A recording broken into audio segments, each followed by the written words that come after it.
Good afternoon, community members, members of the media. My name is Lieutenant Brandon West, B-R-A-N-D-O-N-W-E-S-T.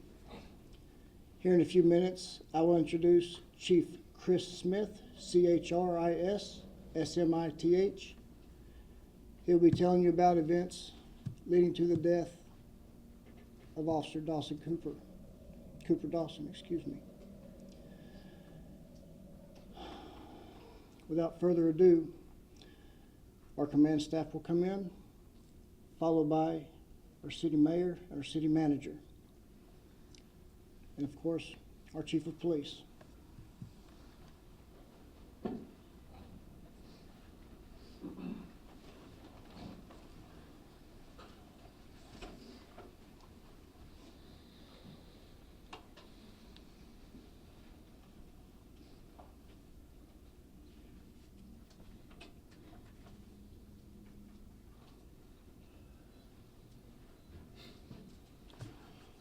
Good afternoon.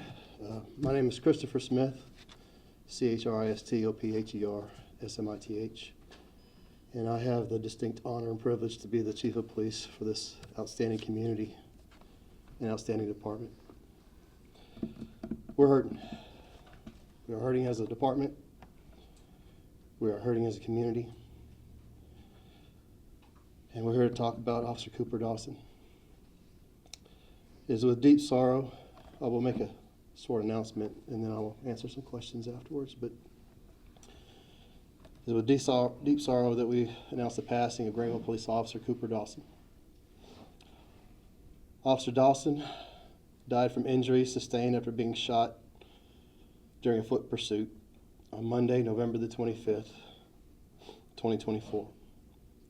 He passed away early this morning, Tuesday, November 26th.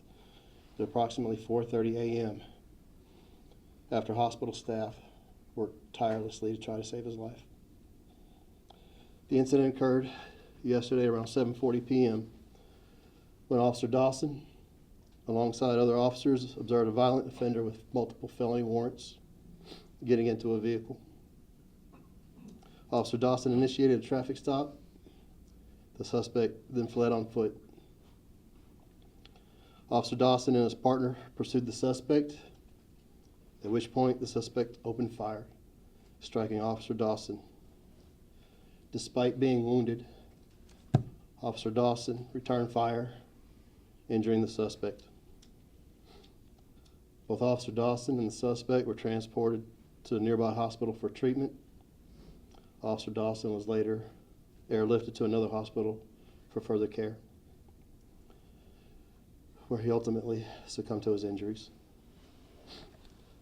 Officer Dawson is survived by his wife and 3 children. A military veteran who served in the Army National Guard.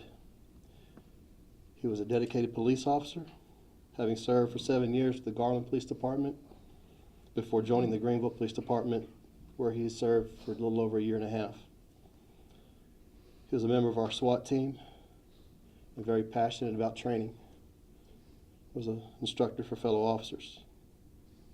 He was a very decorated police officer. At the Garland Police Department, he accumulated 10 certificates of merit, 3 certificates of merit bars, 12 letters of commendation, 2 life-saving bars, and received Officer of the Month for January of 2018. At the Greenville Police Department, the short time that he was here, he received 5 letters of commendation. Officer Dawson dedicated his life to serving others. He made the ultimate sacrifice while protecting his community. Today we honor him as a hero, a husband, a father, and a friend. The grief we feel is indescribable. We ask that you join us in praying for his family and supporting them in their incredibly difficult time. At this time, I'll take a couple of questions. Chief, you said you guys are saying that once the pursuit went into the back of the house, that your officer was ambushed and shot multiple times. Can you please explain what you're saying? It was a foot pursuit that went to the back of a residence. Officer Dawson was right behind the suspect.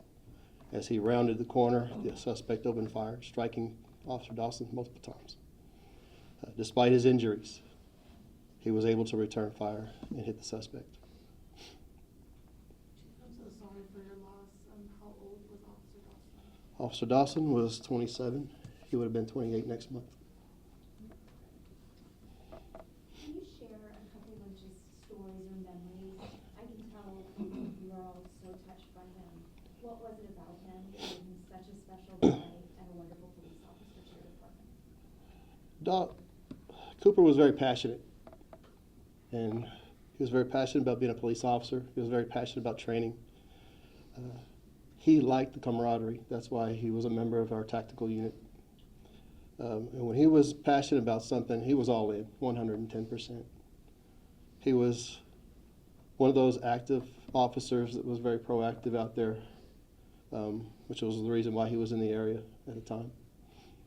But we lost a good man today. He was an excellent officer.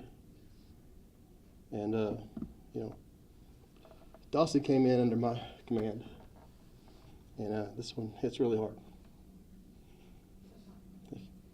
Chief, can you please just tell us a little bit about this suspect? Obviously, a criminal, it sounds like.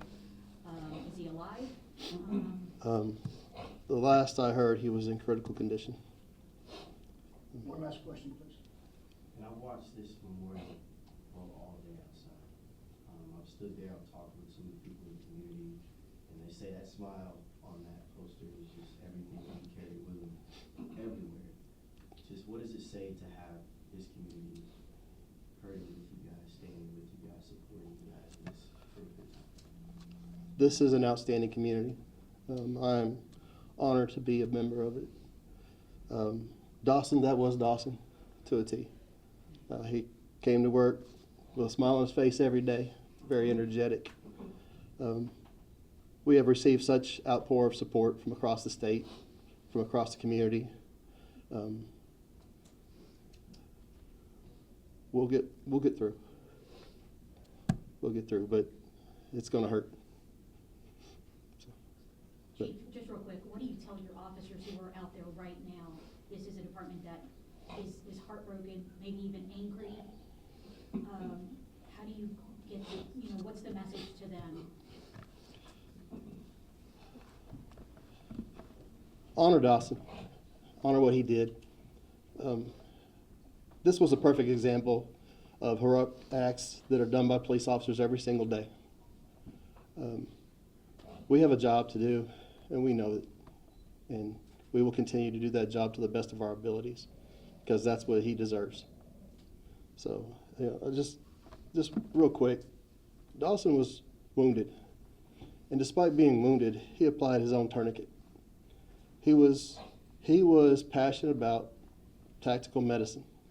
He walked responding officers through treatment in a very calm manner.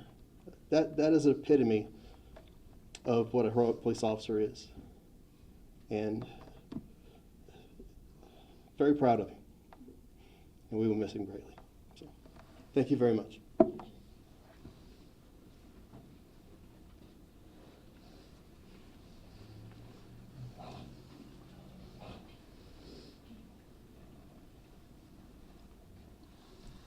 Ladies and gentlemen, thank you for coming. There will be a press release shortly. Again, thank you for your time.